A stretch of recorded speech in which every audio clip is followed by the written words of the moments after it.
So I went and picked up a new project car. It's a 1979 Jeep CJ7.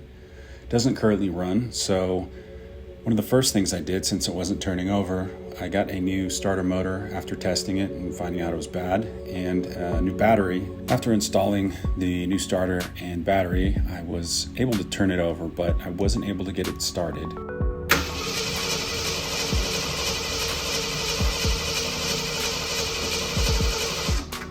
I was able to get it to fire when I used starting fluid.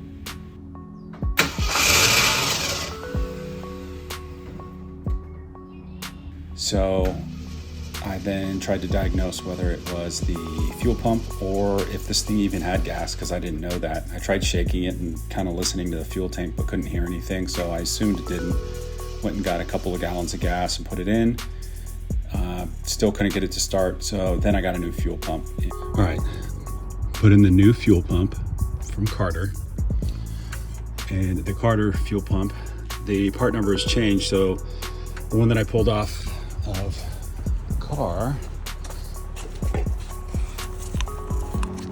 this fuel pump here, part number 02502. Guess that's a discontinued number. So now they're pushing out this guy here, which was there it is, M6736. So this one seems to fit appropriately with the proper clearance for the power steering bracket that was hitting before.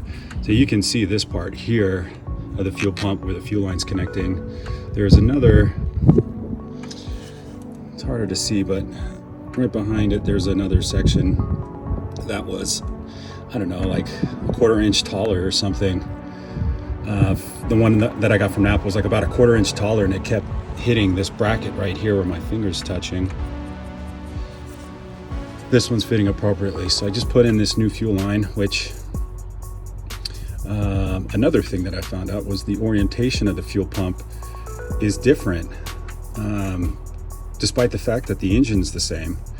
So some of them have it upside down, and mine is right side up. Well, I guess right side is dependent, I guess, on your application, but with the fuel line facing up. So I did buy a fuel line from inline tube, but that was for the down facing orientation of the fuel pump. So I got this from AutoZone and just whipped this thing together. Got a pipe bender, bended this thing up and got it to the new fuel filter, and fuel pump is now actually pumping. I noticed I didn't have the connection very good, so I had to go get some flare nut crow's feet over at Harbor Freight to get this a little tighter. Now that this is tighter, tightening up the one at the carburetor, because I just realized that one was very tight, and just kind of dabbed on it, smelt it. Yeah, it's leaking fuel, and obviously I got some visual marks, indicators as well. So I'm going to tighten this guy up, and I'm hoping it's going to fire after that.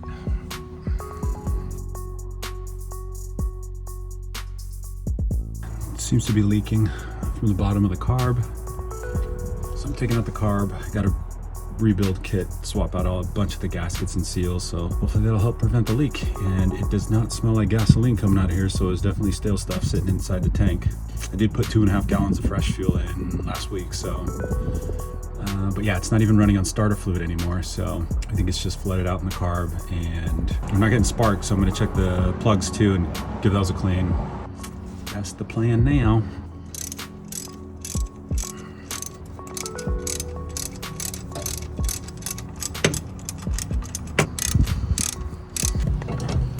This brittle thing is busted up down here.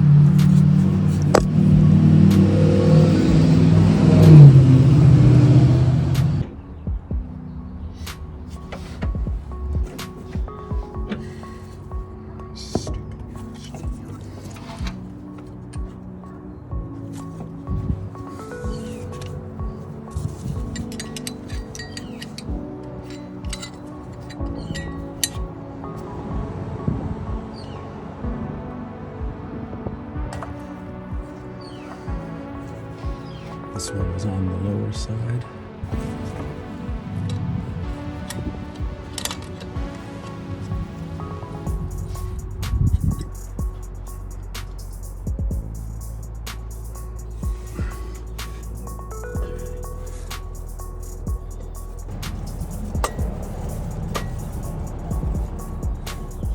That out the back, and then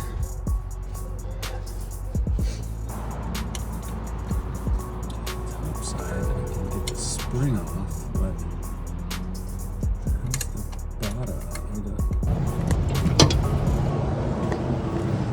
Get this cotter pin out so I can remove the linkage. And it is not.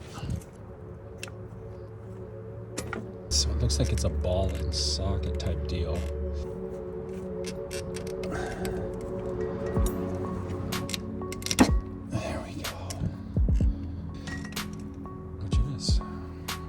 Too, and see if there's some type of gasket, because I don't know if it's in the rebuild kit, hopefully, but yeah, there's definitely no seal going on here anymore, which explains a lot why this was leaking out here.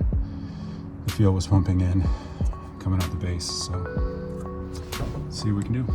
All right, got this bunker fuel system repair kit.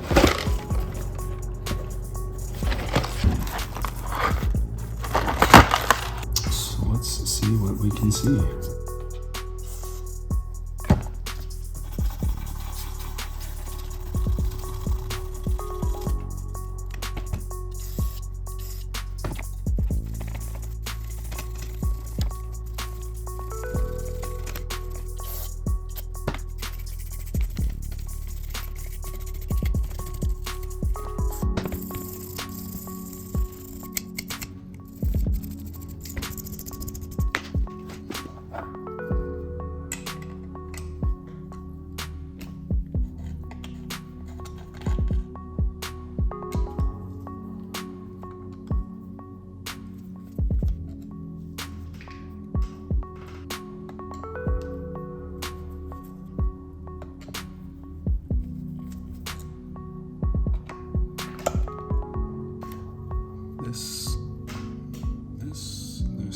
This 4 screws here. One on this side here. Tiny little guy. Came out right here. This plate goes right over here. This little arm here going down to the choke assembly. Just slides out of this little bracket. Little arm.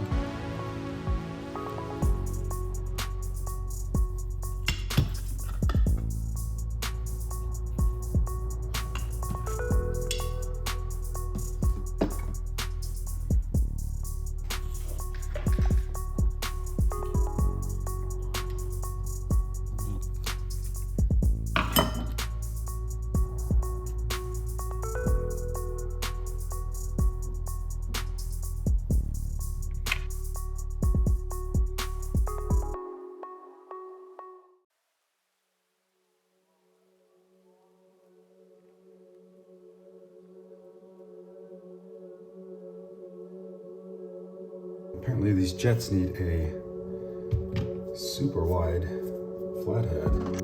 1/16 flathead here. Hopefully this will get it off.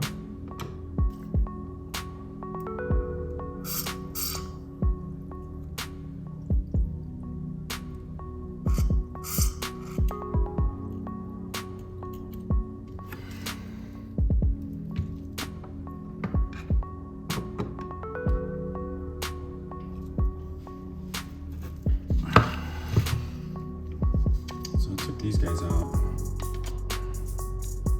Those 2 slots.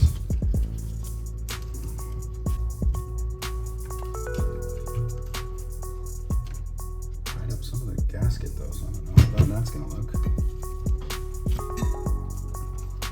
But can't get it out. I'll try to move forward and replace the parts that I can.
here's where I was getting the leak.